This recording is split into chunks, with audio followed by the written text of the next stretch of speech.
Assalamualaikum warahmatullahi wabarakatuh. Waalaikumsalam. Mbah Nun, Mas Helmi, kemudian teman-teman jemaah Ma'iyah yang berduka, khususnya jemaah yang berada di Malang gitu, akan tragedi Kanjuruhan kemarin. Siang ini kita mencoba itu ya, bertanya dan ingin memahami. Karena bagaimanapun Aremania itu punya ikatan batin yang kuat dengan kita. Kita sangat banyak sekali acara bersama Aremania gitu. Tidak mengesampingkan supporter yang lain, tapi Aremania memang beda gitu ya. Kalau sama kita memang sangat dekat. Jadi kita juga sama bonek juga. Sama bonek juga dekat gitu. Ini jadi bahkan ada bonek Ma'iyah juga ada. Ya. Jadi siang ini kita sangat ada sedih. Aremania ya ada. Aremania ya ada ya. Pasti kita sangat sedih ya, Mas Helmi, sangat berduka, prihatin tragedi di Stadion Kanjuruhan tanggal 1 Oktober kemarin. Dan kita ingin bertanya kepada Mbah Nun bagaimana pandangan Mbah Nun terhadap tragedi yang memilukan ini. Saya bagi dua, yang pertama hati saya bagaimana, nomor dua analisis yang terminologis spesifik dan objektif gitu ya. Kalau dari hati saya sedih, malu dan marah. Sedih itu ya karena itu tadi, satu orang mati itu sama dengan semua orang meninggal dunia gitu ya. Apalagi kalau kematian disebabkan oleh hal-hal yang merupakan ulah manusia sendiri, terserah manusia yang mana gitu ya. Jadi saya sangat sedih. Artinya kita mengucapkan bela sungkawa dan ikut prihatin kepada semua keluarga korban. Kemudian yang kedua saya malu, karena kita punya kedekatan sama Aremania, bonek Ma'iyah, bonek bahkan supporter Pasopati, Slemania, semua kita punya interaksi gitu ya. Nah saya khawatir memang ada kesalahan budaya atau akhlak dari Aremania, sehingga saya ikut merasa malu. Meskipun korbannya hampir semuanya Aremania gitu ya. Nah terus marah itu berarti ini ada yang nggak benar. Bukannya soal sepak bola, bukannya soal supporter, tapi juga soal tatanan hidup kita bersama. Makanya sekarang yang saya perhatikan adalah bagaimana kasus itu diproses. Ya. Apakah objektif dan bijaksana, ataukah sibuk saling menyalahkan dan seterusnya, kan kita amati bersama lah. Kita ikut mendukung semua, kita tidak mendukung Aremania tok, kita mendukung bonek, kita mendukung dunia sepak bola. Itu tadi. Ini yang dari hati saya Pak, begitu ya. Kita sedang berproses untuk mengamati itu semua. Nomor dua, analisis, tapi harus terminologis, objektif dan spesifik gitu ya. Ini judulnya dulu. Ini judulnya apa tadi Anda menyebutnya itu? Ini tragedi apa? Tragedi Kanjuruhan ya, Stadion. Ya kalau Kanjuruhan itu hanya menyebut tempat, tidak menyebut substansi dari peristiwanya. Jadi kan itu bisa ada tragedi. Ini tragedi sepak bola. Sepak bola bisa. Tapi salah kalau tragedi sepak bola karena bukan pemain tawur sehingga ada yang mati, enggak. Tapi ini ada kejadian di luar lapangan sepak bola meskipun masih dalam stadion gitu ya. Jadi ini bukan tragedi sepak bola.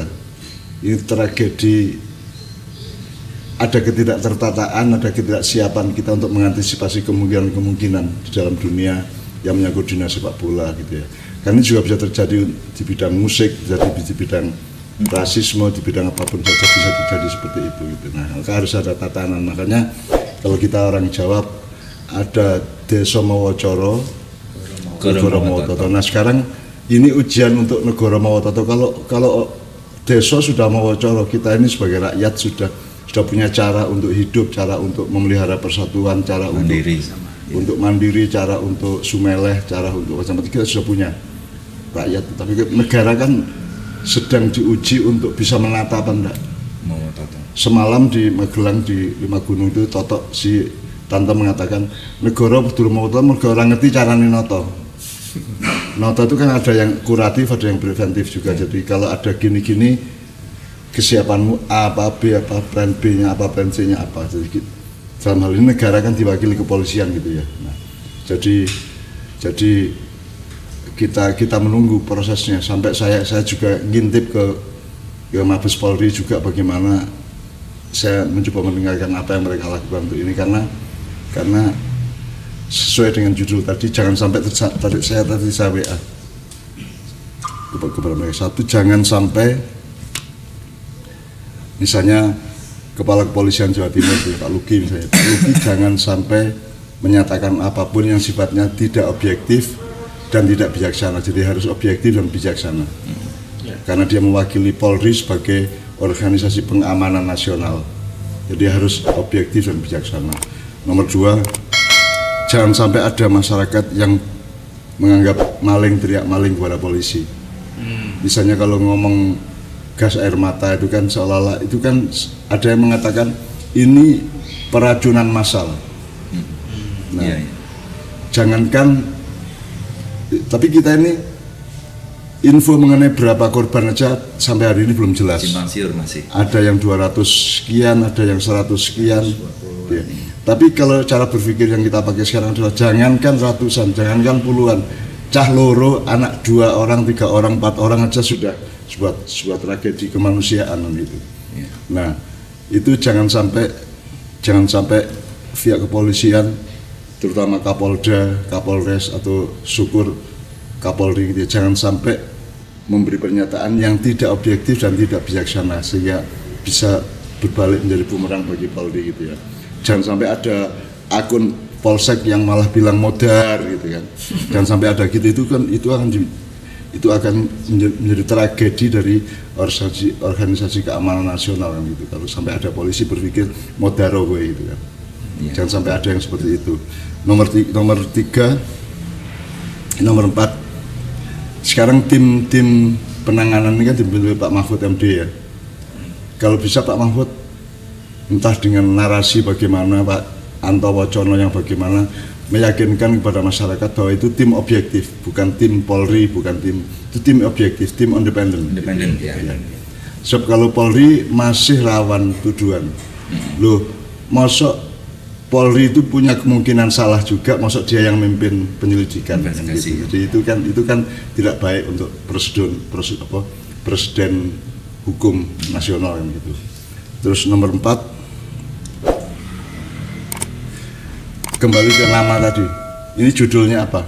Ini tragedi sepak bola bukan? Tragedi supporter sepak bola bukan. Bukan ada tawuran antara Aremania sama bonek kok. Itu meninggalnya kan harus diselidiki oleh kedokteran. Ini matinya sekian karena ini, ada yang terinjak-injak berarti efek dari haus ya. Terus ada yang mati karena gas ya.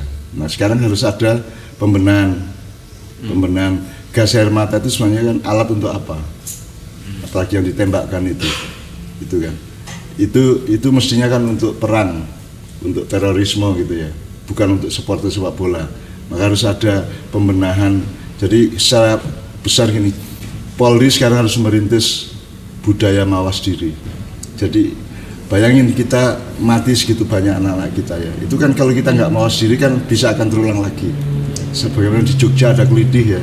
Begitu banyak orang anak-anak muda mati karena kelitih, tapi tidak pernah mawas diri Jogjanya. Tidak pernah ada diskusi kaum pendidik, tidak ada diskusi pemerintah untuk menganalisa apa toh kelitih ini. Semalam saya di Magelang itu ada seorang anak SMP kelas 1 membunuh teman sekelasnya kelas 1 SMP. Itu hanya karena handphone. Ya. Itu harus ada diskusi untuk mawas diri. Jadi harus ada paling tidak 3 level diskusi mawas diri itu. Jadi judul kita ini adalah diskusi mawas diri ya. 1, level masyarakat harus ada forum-forum kecil yang berusaha objektif untuk menyimpulkan iki apa sing kedadean iki. Nomor 2, diskusi yang agak resmi di level kedua, kaum intelektual, para pakar, para ahli gitu. Terus yang paling puncak adalah diskusi atau simposium kecil yang sangat serius, sungguh-sungguh menganalisa apa itu kelitih, apa itu pembunuhan, apa itu kasus kanjuruhan dan seterusnya itu. Jadi kita harus menunjukkan bahwa kita ini adalah warga negara, sebuah negara modern yang oleh orang Jawa dibilang negara Mawototo. Kenapa Mawototo itu artinya adalah satu susunan organisasi yang disebut negara, yang punya konstitusi, punya pagar, punya falsafah, itu punya filosofi, punya aturan-aturan, punya kepres, punya perda, punya macam-macam, termasuk aturan-aturan di dalam persepak bolaan. Itu Mawototo namanya. Itu kita lihat kembali, kita rekap kembali, ada yang kurang enggak?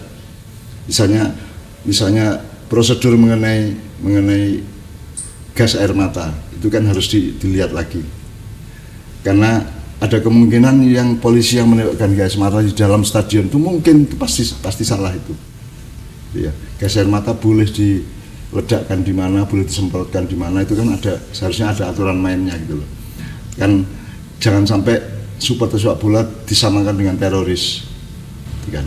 Dan jangan sampai menyelamatkan orang lain dengan cara membunuh salah satu. Misalnya gini, Helmi bertengkar sama Awatub, saya ingin melerai tapi kalian berdua tidak mau.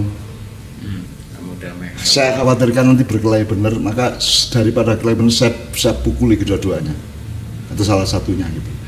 Kan bukan begitu pengamanan, kan?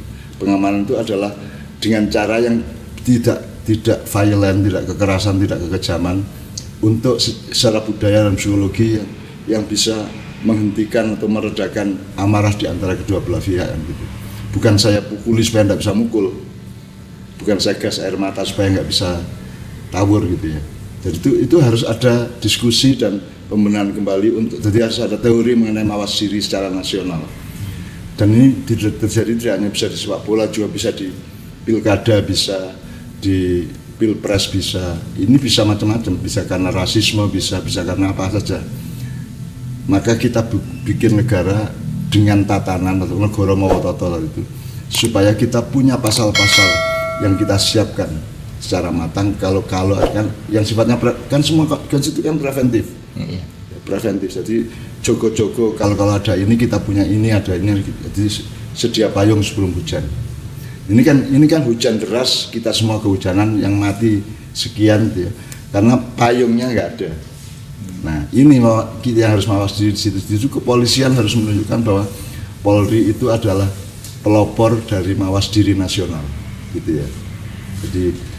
Jadi ada banyak sekali respon saya, dan saya sedang mengamati ini akan bagaimana.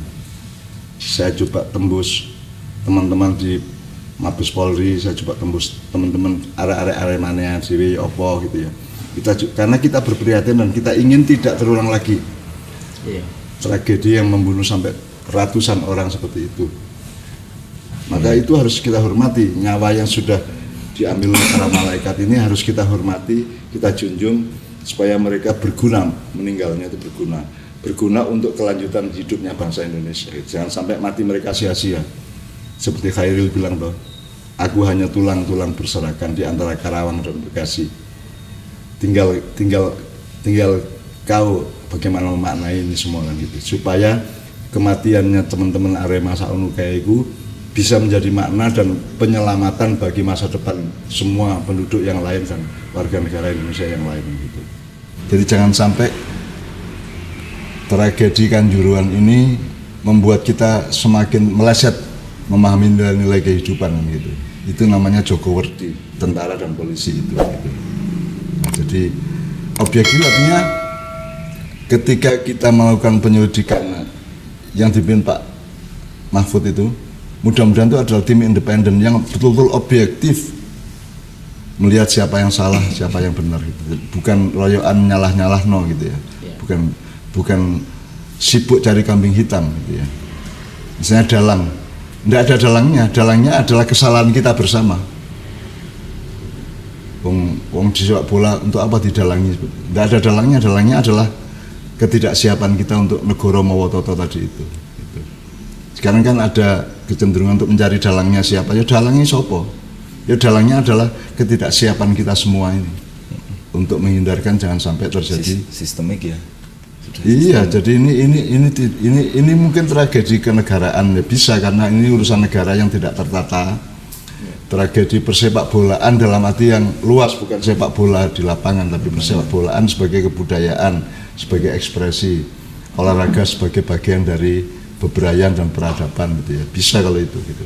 Tapi kalau ini tragedi sepak bola Kan bukan, karena bukan di lapang, bukan pemain sepak bola yang bikin tragedi, yang menjadi korban tragedi. Kan semua pemain Persebaya maupun Arema kan sudah dievakuasi masuk ke ruangan gitu ya. Jadi bukan tragedi sepak bola, tragedi tatanan gitu kan. Nah, jadi kita lihat nanti dalam diskusi dalam proses ini kan harus ada yang disebut objektif, yang kita harus tepat betul melihat titik sumbernya, sangkan parannya atau dunungnya atau asal usulnya itu. Ini yang mana ini? Karena ada banyak faktor soalnya. Ya. Ada banyak faktor. Misalnya sekarang baru ditanyakan kenapa kok tidak sore pertandingannya, kenapa kok malam? Karena TV kan, butuh tayangan TV. Berarti kan karena kerakusan kapitalisme, gitu kan? Terus ada faktor-faktor bermacam-macam. Nah itu tim peneliti atau penyidik itu harus memiliki pandangan yang seluas-luasnya supaya kita bisa menemukan titik yang tepat, supaya besok tidak terulang lagi dan kita jaganya dari titik yang tepat itu gitu. Kita lihat Indonesia akan mengantisipasi kasus ini dengan prinsip dan kesadaran mawas diri apa tidak. Ini bukan urusan kemarin hari Minggu, tapi juga urusan hari besok.